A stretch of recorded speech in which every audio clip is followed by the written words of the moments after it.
Have you ever felt puzzled by your spiritual progress, despite your efforts in practice? Do you find your mind restless and peace elusive? Perhaps you have heard that reliance on a spiritual teacher, a guru, is the sure street path to awakening, yet you experience slow growth or doubt the effectiveness of this guidance. What if the key to unlocking the true power of a guru lies in your willingness to let go of attachment to this very life? Welcome back to the channel. Today we delve into the profound teachings of the great Dharma King on why, without relinquishing attachment to this life, the guru's blessings may not truly benefit you. In the Buddhist tradition, the guru is regarded as a guiding light on the path toward enlightenment and liberation. Through devotion and study, disciples receive the instructions and support needed to overcome ignorance and suffering. However, many practitioners mistakenly believe that simply having a guru ensures effortless progress. The great Dharma King boldly teaches that if one clings strongly to this life and its worldly attachments, the guru's influence remains superficial.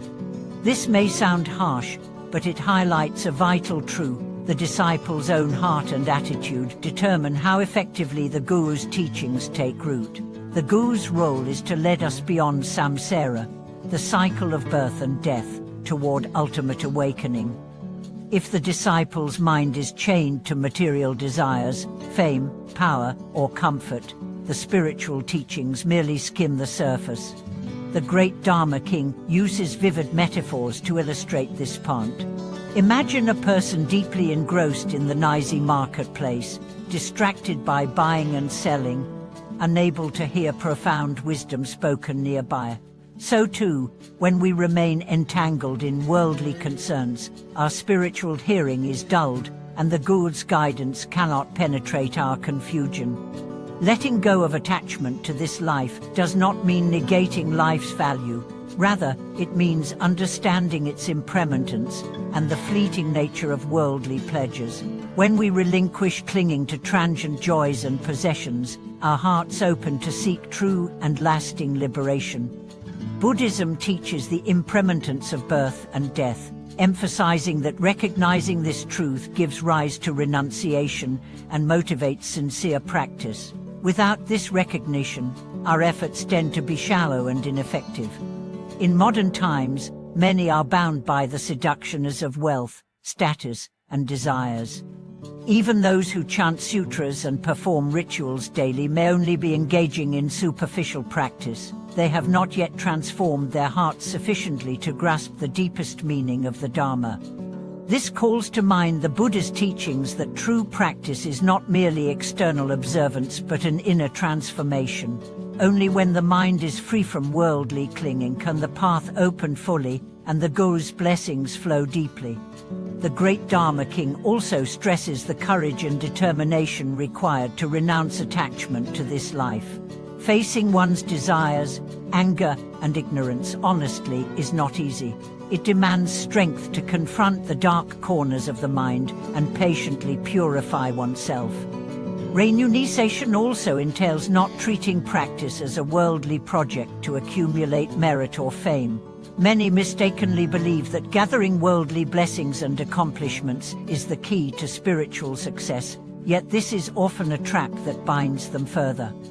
While worldly blessings can support practice, relying on them as the foundation leads to attachment and suffering. The great Dharma King warns that true liberation comes only when one is free from dependency on these external conditions.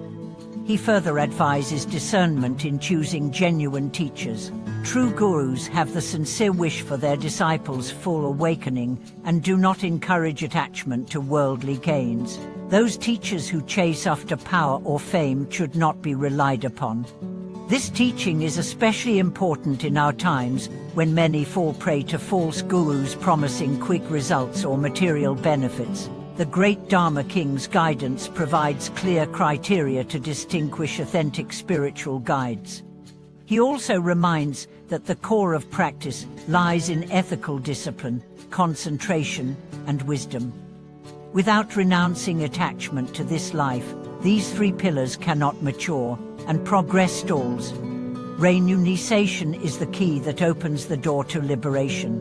Only then can we truly receive and embody the Guru's blessings, gaining the guidance needed to realize awakening. This teaching applies to both monasters and lay practitioners. No matter one's status, without renouncing attachment to this life, practice remains superficial and limited. In today's world full of distractions and temptations, letting go is especially difficult. Yet this very difficulty is the test that measures our readiness for awakening. Renunciation is not cold or nihilistic, but a wise acceptance of life's true nature. It allows us to live authentically and freely, no longer chained by illusions and cravings. The great Dharma King's words serve as a wake-up call and encouragement. Practice is not an easy path, but with courage and wisdom to let go, firm progress is guaranteed. Many who fail in practice do so because they cannot release worldly attachments. Their stories caution us to face this challenge head-on. Conversely, those who renounce these ties often find inner strength, clarity, and peace, progressing steadily toward enlightenment. If you feel stuck or confused on your spiritual journey, reflect deeply on this teaching. Are you ready to release clinging to this life and open fully to the Guru's blessings? Thank you for joining me in this exploration of the great Dharma King's profound guidance. Please share your thoughts and experiences below. Remember to subscribe, like, and comment to support the channel. Thank you for watching this video.